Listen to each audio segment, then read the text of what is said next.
अगर आप बेबाक और निष्पक्ष खबरें देखना चाहते हैं तो हमारे चैनल को सब्सक्राइब करें और बेल आइकन को दबाएं।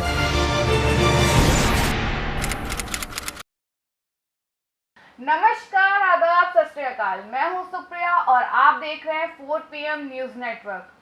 पिछले 3 महीने से पूरा देश सुशांत सिंह राजपूत और रिया चक्रवर्ती में उलझा हुआ है। पूरा देश जानना चाहता है कि सुशांत सिंह राजपूत ने अगर आत्महत्या की है तो क्यों, और अगर उनका मर्डर हुआ है तो क्यों। इन सब में रिया चक्रवर्ती कितनी जिम्मेदार है। आइए सुनते हैं बंगाली बाला रिया चक्रवर्ती की पूरी कहानी मेरे साथ। सुशांत सिंह राजपूत की हत्या के पीछे रिया चक्रवर्ती कितनी जिम्मेदार हैं, ये सवाल लगातार सामने आ रहे हैं। कल तलक जो रिया MTV इंडिया पर एक VJ के रूप में काम करती थी, आखिर आज इतनी बड़ी स्टार कैसे हो गई। 2013 में मेरे डैड की मारुति फिल्म से बॉलीवुड में डेब्यू करने वाली रिया आज इतनी करोड़पति कैसे हो गई और इतनी चर्चा में क्यों आई। क्या वाकई में रिया ने सुशांत से प्यार किया था या प्यार के नाम पर इतना बड़ा खेल खेला था। बंगाली परिवार में जन्मी रिया चक्रवर्ती शुरुआत से ही चुलबुली लड़की रही। रिया के पिता भारतीय सेना में एक अधिकारी थे और रिया अंबाला कैंट के आर्मी हाई स्कूल में पढ़ती थी। इसके बाद रिया बैंगलोर शिफ्ट हो गई, यहीं से उनकी आगे की पढ़ाई भी हुई। रिया के कैरियर की बात करें तो रिया ने अभी तक ऐसा कोई काम नहीं किया है जिससे उन्हें इंडस्ट्री में पहचान मिले। रिया सुशांत सिंह राजपूत से पहले महेश भट्ट के साथ अपने अफेयर को लेकर विवादों में आई थी। रिया ने सुर्खियां बटोरी, लेकिन विवादों में रहकर, किसी फिल्म या अवार्ड के लिए नहीं। रिया ने MTV इंडिया पर एक VJ के रूप में भी अपना कैरियर शुरू किया। उन्होंने 2013 में मेरे डैड की मारुति फिल्म से बॉलीवुड में डेब्यू किया।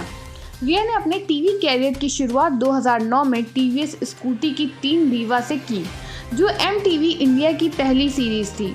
फिर उसने ऑडिशन दिया और MTV दिल्ली में VJ बनने के लिए चुनी गई।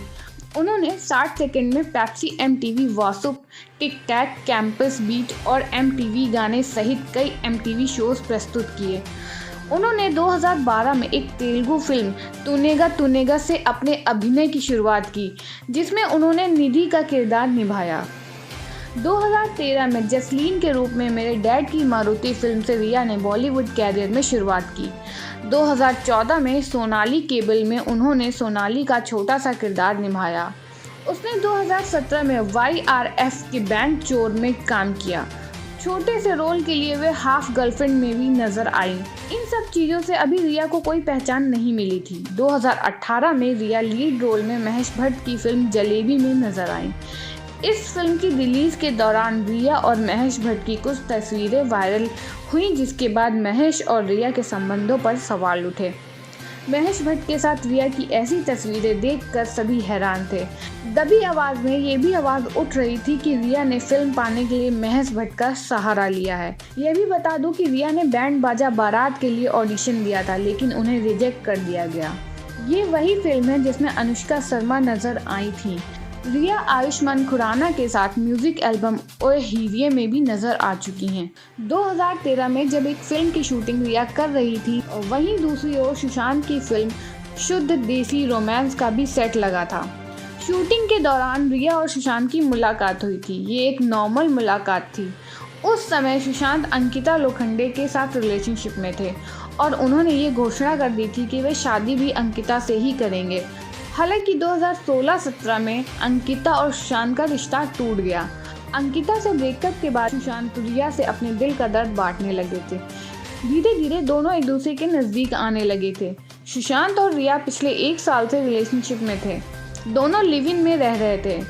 तब तक रिया एक नॉर्मल अभिनेत्री थी। सुशांत सुसाइड केस के बाद ही रिया चर्चे में आई। 2014 को बॉलीवुड का एक नौजवान सिने स्टार सुशांत सिंह राजपूत की अचानक मृत्यु ने पूरे देश को झंझोर कर रख दिया कि आखिर खुश मिजाज व सबको खुश रखने वाला सुशांत कैसे आत्महत्या कर सकता है। सुशांत की हत्या के 45 दिन बाद परिवार वालों ने रिया के खिलाफ शिकायत दर्ज करवाई, जिसमें परिवार ने रिया पर काफ़ी गंभीर आरोप लगाए।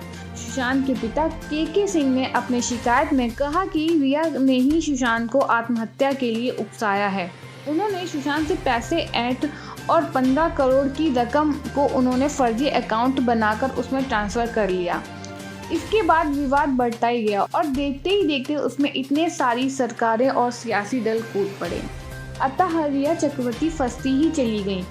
जांच पर जांच के बाद सामने आया कि सुशांत आत्महत्या मामले में कहीं न कहीं दोषी हैं। रिया चक्रवर्ती इस समय जेल में है। एनसीबी ने ड्रग मामले में रिया से 3 दिन करीब 20 घंटे पूछताछ की तो रिया ने कई राज उगले। इसके तुरंत बाद बंगाली रिया हिरासत में ले ली गई। मामला कोर्ट में है। इसके बाद सीबीआई व ईडी की 2 जांच अभी भी उन पर चल रही है। इस पर अभी भी कोई फैसला नहीं आया है।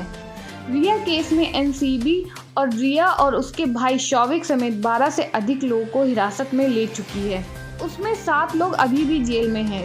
रिया की गिरफ्तारी पर उनके वकील सतीश माने शिंदे ने कहा कि वे एक ड्रग एडिक्टेड से प्यार करने की सजा भुगत रही हैं, जो कई सालों से मानसिक स्वास्थ्य से पीड़ित था और अवैध दवाइयों के सेवन की वजह से आत्महत्या की। ये न्याय की विडंबना है कि 3 केंद्रीय एजेंसी एक महिला के पीछे हैं। इधर कहा जा रहा है कि जब तक सुशांत सिंह राजपूत का मुद्दा सुलझ नहीं जाता, ये कहना मुश्किल होगा कि रिया चक्रवर्ती कितनी जिम्मेदार हैं। क्या वाकई में सुशांत ने आत्महत्या की है या फिर उनकी हत्या हुई है? इन सारे पहलुओं से अभी पर्दा उठना बाकी है। धन्यवाद।